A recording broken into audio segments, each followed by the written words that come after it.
Olá, estamos começando agora o Conexão. Você que está chegando aí, bem-vindo. Acho que a tela está boa. Bem-vindo. Como foi a sua semana? Tudo bem? Espero que tenha sido uma boa semana, cheia de vitórias, lógico, lutas também, porque faz parte da nossa vida. Mas espero que você tenha tido uma boa semana desde quarta-feira passada, que nós falamos sobre a tentação, não é? Já se passaram 7 dias, hoje dia 17 de junho. Muito bem, hoje nós vamos dar continuidade ao que nós começamos a falar na quarta-feira passada, que nós falamos sobre a tentação. E hoje nós vamos falar diretamente, vamos aprender na palavra de Deus diretamente a respeito do pecado. Esse assunto tem a ver com todos nós, ninguém foge, ninguém está livre. Então eu já peço para você, por favor, tenha aí a sua Bíblia de papel ou sua Bíblia no iPad, no iPhone, não importa. Sendo Bíblia é o que a gente precisa. Então vamos lá, vamos começar. Pecado. O pecado é um fator terrível, devastador para esse mundo, neste mundo. É a causa de todos os problemas, de todos os males, a raiz. Na verdade, ele é até o resultado, né? O pecado é o resultado, como nós vimos na quarta-feira passada, da separação entre Deus e o homem. O homem vive com medos, com ansiedade, tudo isso envolve nesse assunto. Gostaria que você entendesse que é o pecado que rouba as energias humanas, é o pecado que tira de nós a alegria de viver, ele rouba da gente a felicidade. Como a Bíblia disse, o salário, a consequência, o resultado do pecado é a morte. E por nós vivemos num mundo dominado por pecados, por nós termos uma natureza pecaminosa, é que nós vivemos sempre tristes, porque como resultado do pecado é a morte, a separação de Deus. Se a gente deixar a marcha no ponto morto, essa é a direção que a vida da gente segue. Por isso nós temos que estar conectados com Deus, porque somente com Deus, como vimos quarta-feira passada, nós temos condição ou chance de podermos vencer o pecado. Então vamos ler o nosso primeiro texto de hoje, que está em Romanos capítulo 3, verso 23. Romanos capítulo 3, verso 23. Esse texto é interessante porque ele fala uma grande verdade que a gente precisa se conscientizar, a gente precisa entender. Então Romanos 3, 23, ele diz assim: porque todos pecaram e destituídos estão da glória de Deus. Todos nós pecamos. Não tem ninguém que nunca pecou. A gente já nasce pecador. A gente já nasce egoísta, sem saber. O nenezinho, quando ele nasce, ele não sabe falar, ele não entende nada, ele nem enxerga ainda, mas ele está com fome.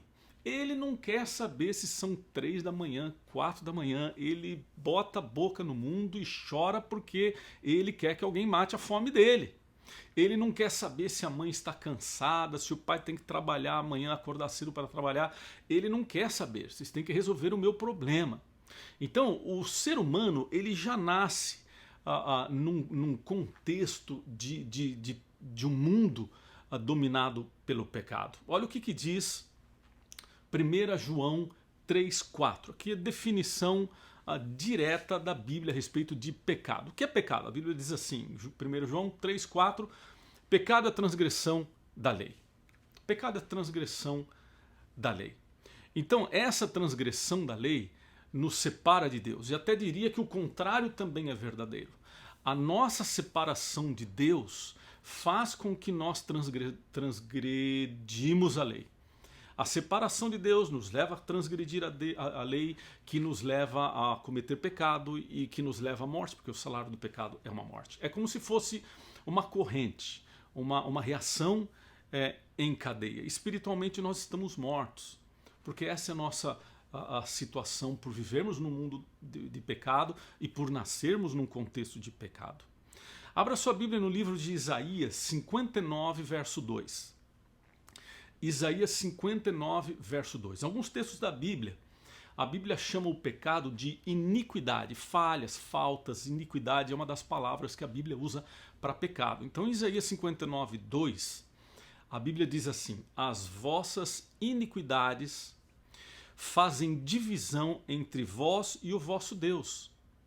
e os vossos pecados escondem o seu rosto de vós, o rosto de Deus de nós, para que não vos ouça.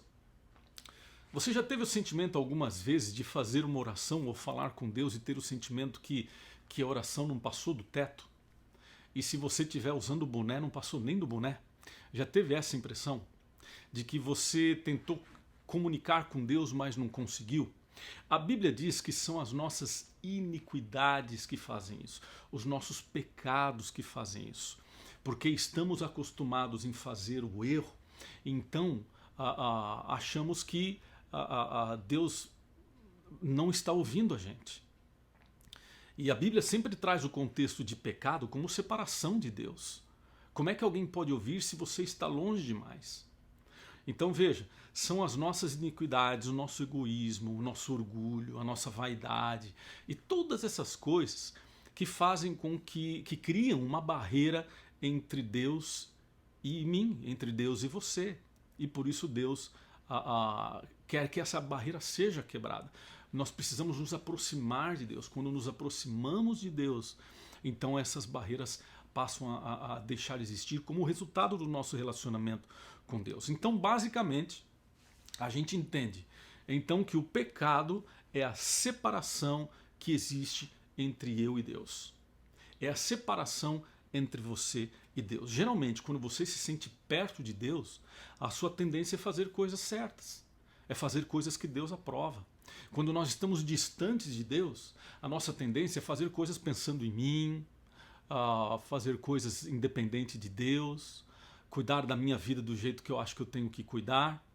Então veja, o pecado então a gente pode dizer que ele é a desarmonia e é o causador da morte espiritual, levando então o homem à perdição eterna. Como eu disse, é uma corrente, é uma sequência em cadeias, não é? O livro de Romanos, capítulo 6, verso 23, ele diz esse texto que a gente já viu aqui algumas vezes, eu já repeti várias vezes, mas ele diz que o salário do pecado é a morte. O que é o salário? A gente pode dizer assim, é a consequência. Você primeiro trabalha, depois você recebe o seu trabalho. Porque você trabalhou, então o teu patrão ele paga um salário para você. É a consequência. Então a consequência do pecado é a morte. Onde existe pecado, alguma coisa morre. A confiança morre, a alegria morre, a autoestima morre. Onde existe pecado, alguma coisa morre. E o homem caiu em profundo abismo no pecado. O homem tenta, mas não consegue sair daí por causa pelas suas próprias forças, logicamente, porque o pecado ele é maior do que nós. E cada vez mais nós nos afundamos nesse lamaçal de tristeza, de insegurança, e a gente não consegue sair sozinhos. Vocês já viram areia movediça? Quanto mais a gente se mexe, mais a gente afunda. Quanto mais a gente tenta se salvar, mais piora a situação. E algumas pessoas pensam que podem se salvar, operar a própria salvação. E elas acham que pode fazer isso, alcançar a própria salvação ou até a aprovação de Deus, fazendo coisas boas. Então, se eu faço coisas boas, e algumas igrejas dizem isso, se eu faço coisas boas, então pronto, estou aprovado por Deus e estou perdoado, mas não é assim. Na verdade, fazer o que é bem é nossa obrigação porque somos filhos de Deus. Simplesmente assim. Então vejam, as nossas obras, o que nós fazemos, não pagam os nossos pecados. E lá em Efésios 2:9, a Bíblia diz por quê. Ela diz assim, não vem das obras para ninguém se gloriar.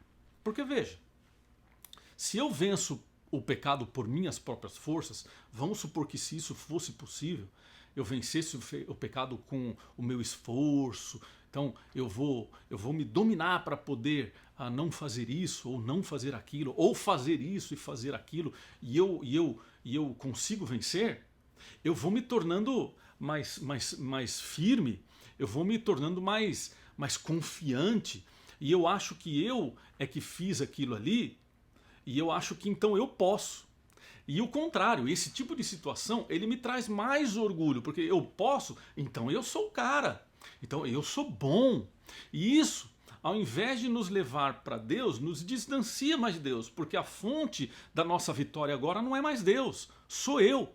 Por isso a Bíblia explica que a fonte da vitória do pecado não é eu, não é o meu esforço, mas sim Deus. Porque Deus é que me dá força para poder vencer o pecado. Então vejam, outros tentam salvar-se por meio de penitência, de promessas. Você já viu gente dizer assim, se Deus me permitir isso, eu prometo fazer aquilo, eu prometo fazer aquilo. Como se Deus fosse um negociador esperando ver qual é o negócio, a negociação que você tem para fazer com ele. Sabe, Deus não amou você e a mim pelo que eu tenho, pelo que eu posso oferecer, pelas promessas que eu posso cumprir. Nada disso. Deus nos amou porque Deus é amor, simplesmente. Então, nada do que eu faço, nenhuma obra humana, é capaz de perdoar o meu pecado. Isso é impossível. Porque se eu for a fonte para vencer os meus pecados e operar a minha própria salvação, para que eu preciso de Deus? Então veja, Efésios capítulo 2, versos 8 e 9, ele dá a visão mais abrangente do que a gente viu. A gente viu só o verso 9, eu quero ver agora o 8 e 9. Ele diz assim, olha, porque pela graça sois salvos, mediante a fé, isso não vem de vós, é dom de Deus, não de obras para que ninguém se glorie. Está percebendo? Você está entendendo? Então veja, pela graça de Deus, porque por nós mereceríamos a morte. Mas aquele Jesus que não teve pecado nenhum, então ele morreu numa cruz para que nós pudéssemos ter a salvação. Então, pela graça desse Deus maravilhoso, que nós conseguimos acreditar, por causa da fé que a gente tem em cada um de nós, e essa fé também, a Bíblia diz, não vem de mim, não vem de você, não é natural em nós, isso vem de Deus e não de obras, porque se vier de obras, eu vou achar que eu sou uma pessoa autossuficiente e eu não preciso de Deus para resolver os problemas da minha vida. Então veja, se os homens pudessem se salvar por sua própria obediência, o texto diz assim, por sua bondade ou por suas obras, Jesus não precisaria ter morrido na cruz. Para que Jesus? Para que Deus? Você consegue resolver os seus problemas, não é? Não, não é. Não é assim que funciona. Nenhuma prática, nenhuma filosofia pode purificar ou remover os meus pecados ou os seus pecados. Existem pessoas que dizem assim, não, você precisa meditar, você precisa encontrar o ponto de equilíbrio que existe dentro de você. A gente sabe que dentro do ser humano não tem nada, a própria Bíblia fala além de egoísmo, vaidade, ciúme, inveja, isso é que tem dentro do ser humano. Não é um ponto de equilíbrio, porque eu não posso ser maior do que eu mesmo, muito menos por dentro e nem por fora. Deus é maior do que eu. Então, o pecado está tão impregnado na nossa vida, no nosso ser, quanto um veneno ingerido que circula toda a corrente, todos o nosso corpo todo ele é envolvido pelo pecado. Os nossos sentidos, eles são dominados pelo pecado. Há uma lição bem interessante nesse assunto, que um dia eu ouvi, achei muito interessante, quero compartilhar com você. Você sabe como é que fala a palavra pecado em inglês? Pecado em inglês se escreve assim, ó, sin, S-I-N, 3 letras, sin. A letra do meio é a letra I, que em inglês se fala I. E I em inglês quer dizer eu. Que interessante a lição. Porque a lição diz que no meio do pecado está o eu. No centro do pecado está o próprio eu. Está quando eu olho para mim e acho que eu sou a solução. Está em eu achar que eu consigo pagar através de penitência, ou através de reza, ou através de pagando promessa, de que Deus então vai me perdoar por causa disso. Deus me ama inconsequentemente. Deus me ama infinitamente, e não por causa das consequências que eu vou oferecer para ele, então aí ele me ama. É nesse sentido inconsequente, lógico. É possível ser liberto do pecado e obter a salvação? É possível? Sim, é possível. É possível. E existem alguns passos para esse processo. E é isso que eu gostaria de compartilhar com vocês essa noite.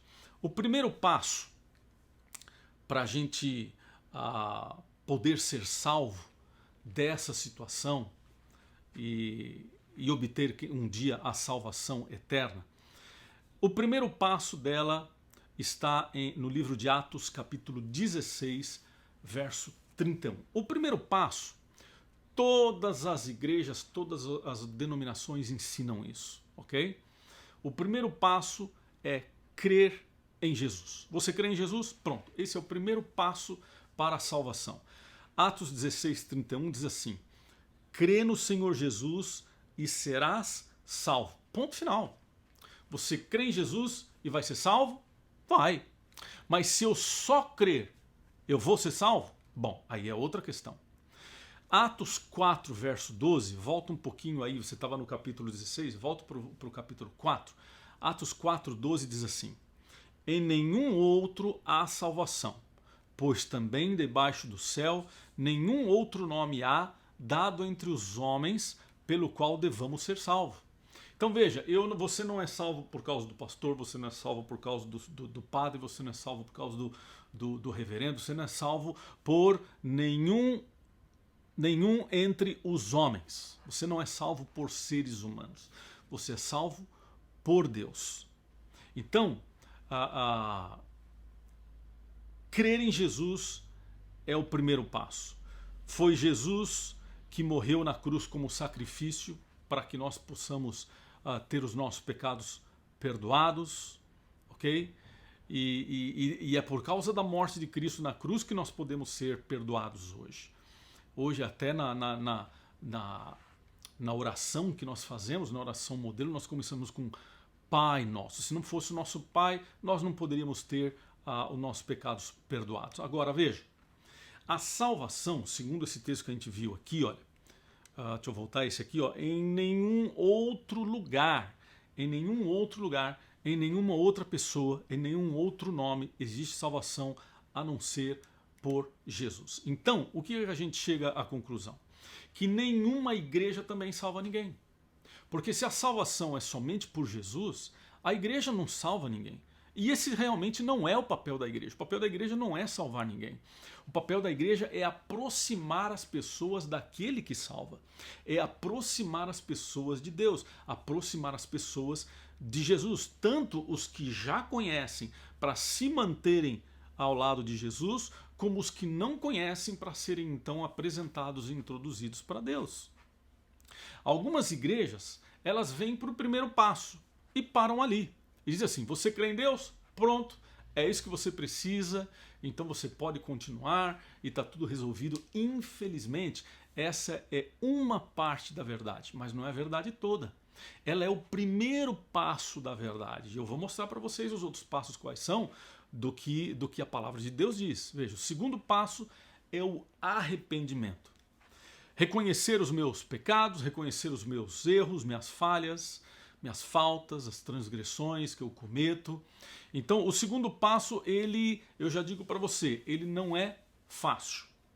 Porque você tem que aceitar as suas falhas, aceitar os seus erros, entender que nós somos orgulhosos, derrubar a nossa autossuficiência e aceitar que nós precisamos de Deus para a gente poder vencer o pecado e alcançar a salvação. Então, primeiro passo, crer em Deus.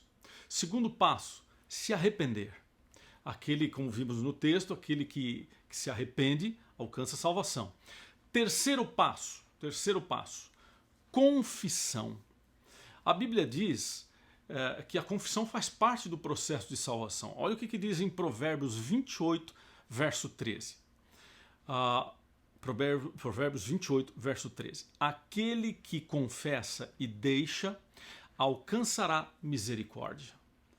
Também no livro de Miqueias 7,19 diz assim: por meio da confissão, nós alcançamos o perdão de Deus, que lançará todos os nossos pecados nas profundezas do mar. Então veja, Por que que nós temos que confessar a Deus? Deus já não sabe? Sim, Deus sabe. Mas Ele torna disponível para nós o perdão, onde nós podemos nos sentir perdoados por Deus. E você sabe que uma das maiores dificuldades nesse assunto, e a gente tem visto pela experiência, é que muitas pessoas não conseguem se perdoar. Porque às vezes não conseguem sentir-se perdoadas por Deus. Então por isso a confissão, ela cumpre um importante papel nessa situação. Porque ela me ajuda a eu me sentir perdoado. A confissão, ela tira um peso de dentro de mim. E no livro de Provérbios 23 a 13, como a gente já leu, diz: aquele que confessa e deixa, e abandona. Porque se você comete um pecado e vive cometendo aquele pecado, então não é assim que funciona, não é? Então a gente, pelo poder de Deus, a gente encontra força para vencer, como nós vimos na quarta-feira passada. Há um detalhe interessante que eu quero acrescentar aqui sobre essa questão de confissão, que está no livro de 1 Timóteo 2, capítulo 2, verso 5, que esse texto ele tem uma informação bem interessante que eu queria chamar a sua atenção. Ele diz assim: porque há um só Deus e um só mediador entre Deus e os homens, Cristo Jesus, homem. Interessante isso. Porque algumas pessoas têm a prática de confessar os seus pecados a um pastor, a um padre. Lógico que a Bíblia diz: confessai uns aos outros. Sim, porque a gente não pode ter segredo uns com os outros. Mas veja, fazer mediação. Então você vem se confessar para mim e eu digo: olha, eu perdoo você, ou faz isso. Eu não tenho esse poder, porque eu sou tão pecador como você. Um padre, ele não tem esse poder, porque ele é tão pecador como você. Todos os seres humanos, viu o texto que a gente leu antes? Todos estão sob o domínio do pecado. Só Deus que não. Por isso a Bíblia diz: porque há um só Deus e um só mediador. Não tem outro mediador. Não sou eu, não sou o padre. Não, é um só. E quem é esse um? A Bíblia diz: Cristo Jesus. Pronto. Então, quando eu vou confessar os meus pecados, eu tenho que confessar os meus pecados a Jesus. E Ele vai me dar perdão dos pecados. E então sim, eu vou me sentir aliviado. E aí a vida continua. É o que a Bíblia diz. Quarto passo no processo de salvação é a conversão. Então veja, essa é uma transformação que acontece na nossa vida, é nós estarmos indo em uma direção e agora assumirmos um sentido oposto da direção que nós estávamos indo antes. João capítulo 3, verso 3 diz assim: em verdade te digo, que quem não nascer de novo não pode ver o reino de Deus. Aqui o nascer de novo está falando de aceitar a Deus, se converter e entregar a sua vida nas mãos de Deus. É como nós estivéssemos indo numa estrada que conduzia a um sentido que não é bom, que não vai te levar para um bom final. E então o Espírito Santo nos encontra nessa estrada. E a partir daquele momento, então, nós fazemos a gente chama aqui de U-turn, a gente faz o retorno e aí nós começamos a andar no sentido diferente, no sentido oposto. É a conversão, é quando eu aceito que Deus opere dentro de mim e faça de mim uma outra pessoa. Quinto passo, a justificação. Romanos 5, verso 1 diz assim: sendo, pois, justificados pela fé, temos paz com Deus, por nosso Salvador Jesus Cristo. Veja, mais uma vez, dizendo que quem salva é só Jesus Cristo, e pela fé nós então nos tornamos justos, porque se for pela justiça, nós não temos como ser justos, porque nós somos pecadores, mas Jesus venceu o pecado. A justificação ela é alcançada pela fé no sacrifício de Cristo. Foi Ele que pagou o preço do nosso pecado, Ele que fez por mim e Ele me perdoa de graça. Agora veja, perdoar de graça não quer dizer que não tenha valor. Perdoar, Deus não me cobra para me perdoar, mas houve um preço. Só que o preço não foi eu quem paguei, o preço quem pagou foi Deus quando morreu na cruz, certo? Sexto passo, depois que isso acontece, veja, é uma sequência: andar com Jesus. Seguir a Deus, seguir a Jesus, significa andar no caminho que Ele andou, buscar ser semelhante, porque se a gente diz que ele é nosso pai, um filho tem que ser parecido com o seu pai. Como é que eu faço isso? Seguindo a sua vontade, obedecendo à vontade de Deus, seguindo e guardando os seus mandamentos. E com Jesus ao nosso lado, mesmo que nessa caminhada a gente venha a tropeçar, nós temos alguém que estende a sua mão poderosa e nos ajuda a gente a se levantar. Então nós temos aqui uma sequência, que são 6 passos, e o último passo é a glorificação. O que é a glorificação? Nós chamamos de glorificação aquele momento então onde Jesus vai vir nos buscar um dia, e a gente já estudou isso aqui no Conexão. Então naquele momento, o nosso, como a Bíblia diz, a gente vai ver isso mais para frente, o nosso corpo será transformado e nós não teremos mais esse corpo dominado pelo pecado pecaminoso, que fica doente, que morre, que envelhece. Quando nós somos glorificados, então é a situação que nós vamos receber de Deus para a gente poder viver no céu, sem mais pecados, sem mais doença.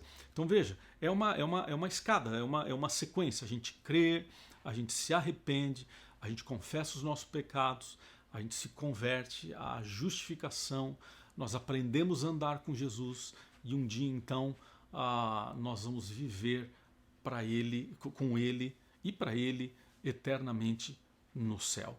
A gente vê isso na história de Enoque na Bíblia, lembra? Enoque andava tanto com Deus que Deus levou para si. Um dia Jesus vai voltar nessa terra, como nós vimos, todo olho vai ver, então ele vai levar os seus filhos para o céu. Eu espero que isso aconteça comigo, eu espero que isso aconteça com você também, e eu espero que você tenha entendido como funciona, qual é a sequência, e eu oro para que Deus ajude você a colocar a sua vida nas mãos dele. E a gente tem que fazer isso todos os dias, porque é um processo, é um crescimento. E na vida a gente não para de crescer, a gente tem que sempre continuar crescendo, não é? Feche seus olhos, ore comigo, querido Deus, muito obrigado pela tua orientação, pela tua palavra. Obrigado porque o Senhor nos ensina tudo o que nós precisamos saber para sermos felizes, para termos a nossa vida transformada, e nos ensina tudo isso na prática. Que o Senhor traga paz, perdão para cada pessoa que está precisando agora de perdão, de paz, de alívio, que o Senhor esteja com cada uma dessas pessoas que precisam de Ti nesse momento. Que o Senhor perdoe a nossa pequenez, os nossos pecados, é o que nós pedimos e agradecemos no nome de Jesus. Amém. Eu espero que você tenha uma boa semana. Quarta-feira que vem nos encontramos aqui mais uma vez. Até lá, que você possa ficar nos braços do papai com todo o cuidado, e que você, cada dia dessa semana que ainda está por vir, que você entregue a sua vida nas mãos de Deus e a gente vive esse processo que eu vivo na minha vida e você na sua também. Que Deus te abençoe, fique com o Papai do Céu e uma boa semana para você.